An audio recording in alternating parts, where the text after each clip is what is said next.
We need to talk about the reality of where we're at right now. The government is shut down, and the question is, what is the Democrats' plan here?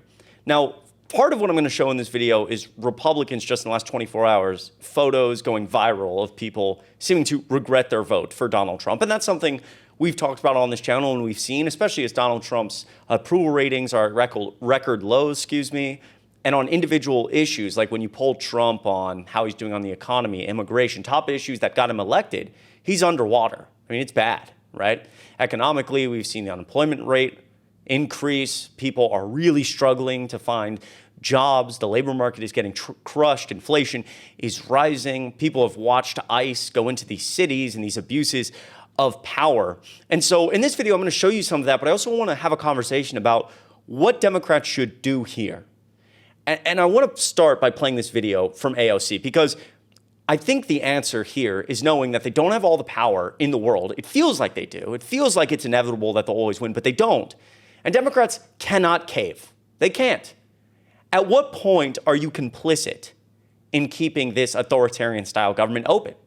And maybe I'm wrong. I'm not sure. I'm thinking about it a lot. You can let me know what you think in the comments down below. But before we go to some of these Trump supporters, let's start with this video from AOC and we'll talk about it.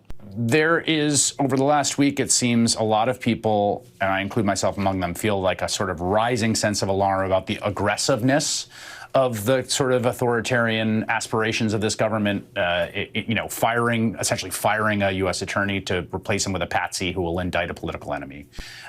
The continued threat of using the military on American citizens, the ordering the troops to Portland and then backing up because it was 5-year-old B-roll. I don't know. Do you feel the same way over this last week or two? Does it feel like continuity to you? Are there conversations in your caucus about what this last week has meant? I think there's two things that are happening at once, and this is something that's very important for people to understand. One, there absolutely is an unprecedented abuse of power, destruction of norms, erosion of our government and our democracy in order to prop up an authoritarian style of governance. That is happening. However, they are weaker than they look. And it is important that we remember that, because what they rely on is the impression of power, the perception of inevitability, in us giving up in advance to say, oh, what's going to happen if I stand up, etc. Nothing's going to happen. They rely on that perception of inevitability and power so that people comply in advance and acquiesce in advance and give up in advance.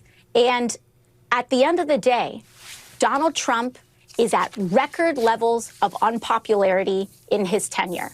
The Republican House is at record levels of unpopularity. They are underwater across the board, and they know it. And that is causing them to double down in public, but it is backfiring. That is why, whether it's a shutdown, whether it's all of this, they want us to blink first. And we have too much to save. Protecting people is too important a task for us to give up before anything even starts. So they may want to send people in, but these National Guardsmen do not want to be turned against their fellow Americans. We're seeing this here in Washington, D.C. It is an insult.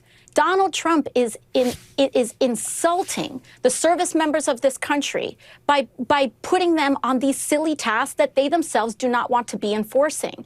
And so we have to understand that standing up matters, that our voice matters, to not give in to this cynicism, because that is what they rely on in order to perpetuate this idea that they are that they have total immunity from consequence. They will experience the consequences of this, but we have to be the consequence, which is why we have to stand tall right now alongside everyday Americans who want us to be standing up right now as well. I think that is unbelievably well said from AOC, like perfectly said.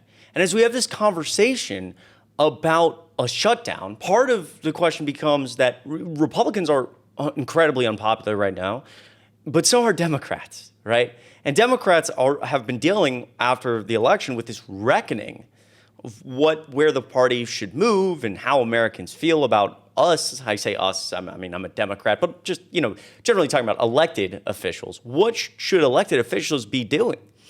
I think AOC partly says there that regular Americans are looking for somebody to stand with them.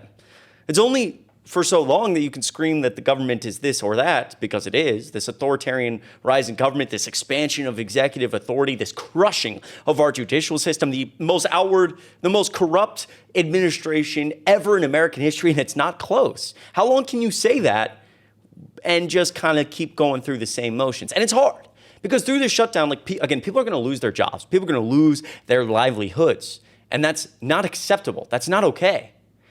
And this is somebody who's going to lose their livelihood right here. This is from BBC News Today, interviewing someone. Quote, "The last shutdown was brutal. One federal worker tells me he wants to remain anonymous, but says the previous 35-day shutdown in 2018 under Donald Trump, the last time the government was shut down, I believe, forced me to withdraw money from my retirement plan just to cover my bills." Or maybe the last government shutdown was 2019. You can let me know in the comments down below.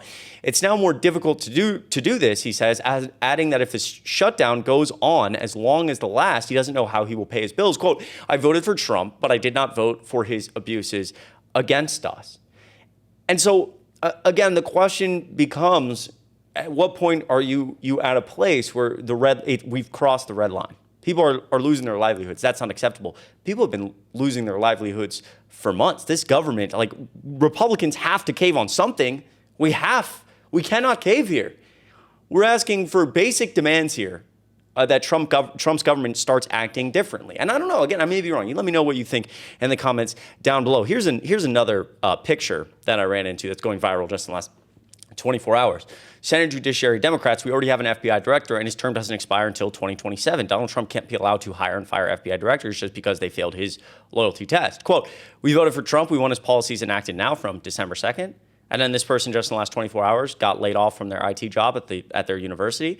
And it was because of Trump's budget cuts. Quote, "I still would have voted for Donald Trump. Somebody has to fix this mess and meritless culture the boomers created. POTUS is just moving too slow." I think there's a reality here for Democrats where, again, there are people being really harmed by Trump policies, and you need to step in and fill that role. This is kind of off topic, but also I just thought this was ridiculous because we've seen, MAGA off the rails who just end up regretting the person they voted for. This person saying, "So tired of hearing people say, at least Trump is better than Kamala. That's a lie. It's worst. At least with Kamala, we knew that she was deep state. We knew she was out to destroy America, which is absurd. Trump convinced us he was a patriot like us. He convinced us he actually cared. Today was Trump's worst day yet. First Epstein, Bill Gates, going on and on about how vaccines are fake, which is just a total nonsense." And this is her post from before the election. "Let me see your hand if you're proudly voting for the felon this November." This person talking about the government shutdown, which obviously we've been talking about in this video. "Why is it happening again?" Referring to the shutdown. "I thought Mr. President would learn from his 2018-19 shutdown and voted for him," meaning I voted for him. So the question is, what is the Democrats' end game, as the AP writes about this, as Democrats prepare for a possible federal shutdown? Their end game is unclear. And who is going to blink first? And this is a hard issue. And it's easy for somebody, I don't know who you are watching this video. But by the way, if you haven't already, make sure you subscribe and hit like down below. It goes such a long way. I love each and every one of you. And I'm proud of you for fighting during this hard time. It's genuinely hard. But it's easy for me to say, okay, where's the red line? But obviously there are people's lives at stake, federal workers and people whose lives are getting ruined right now because of this government shutdown. And that's not acceptable. Again, the question becomes, how long can you be complicit in this? And what are you going to do to force Republicans to come to the table? We need leaders who meet the moment. Let me know what you think of all this in the comments down below. I appreciate you watching this video. This is a little bit of a different style than I normally go with. So let me know what you think of this in the comments down below. Truly, just be like, hey, I really like this compared to, I don't know, maybe a different style of video. Or you can just let me know. I love all of you. I hope you have a great rest of your week into the weekend. You guys are all the best, and I'll see you in the next video.